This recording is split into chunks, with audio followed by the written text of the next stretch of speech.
කකුළු පැටාව YouTube channel එක subscribe කරන්න අමතක කරන්න එපා. ඔන්න ඉතින් එක ලස්සන ගමක පිංකි කියලා ලස්සන පුංචි ගෑනු ළමෙක් හිටියා. ඉතින් මේ පිංකි මල් වලට සත්තුන්ට හරිම ආදරෙයි.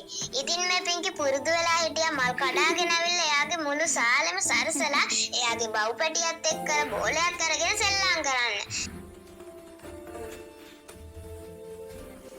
දවසක් පිංකි සුපුරුදු පරිදි මල් කඩාගෙන ගෙදර එනකොට පිංකිගේ අම්මයාට ලස්සන පූස්පැංචෙක්ව තෑගි දෙනවා. ඉතින් දැන් පිංකිගේ මුළු ජීවිතේම මේ පූස්පැංචා. එයාට එයාගේ බලුරාලව අමතක වෙනවා. පිංකි හැමදාම පූස්පැංචා එක්ක විතරක්ම සෙල්ලම් කරන නිසා ඒ දිහා බලන් ඉන්න බලුරාලට හොඳටම දුක හිතිලා එයා ගෙදරින් යන්න යනවා.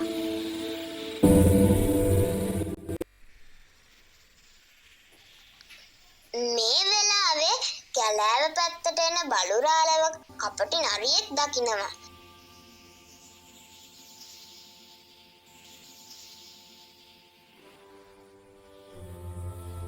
බලුරාලගේ දුක හිතන කතාව දැනගත්ත මේ කපටි නරිහාමි පිංකිව යාළු කරගන්න බෙහෙතක් තියනවා කියලා බලුරාලව කැලෑවේ තියෙන පරණ ලිඳක් ළඟට එක්කගෙන යනවා.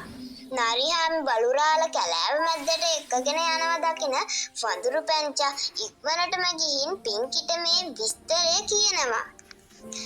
ඒත් එක්කම පිංකි වඳුරු පැංචායි ලිඳ ගාවට දුවගෙන එනවා. නරිලාර ලිඳ ගාවට ඇවිල්ලා ලිඳේ වතුර තියනවද කියලා බලන්න බලුරාලව ලිඳ ගාව අසලින් තියලා මෙයා වටේට එබිකම් කරමින් බැලුවා.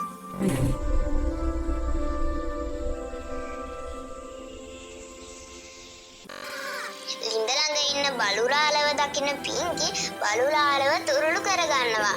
ඒත් එක්කම නරිහාමි කැලේ පැත්තට දුවනවා.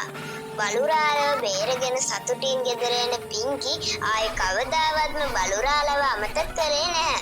ඊට පස්සේ හැමදාම බලුරාලයි පූස්පැංචායි වඳුරු පැංචායි එක්ක පිංකි සතුටින් සෙල්ලම් කළා. කකුළු පැටාව YouTube channel එක subscribe කරන්න අමතක කරන්න එපා.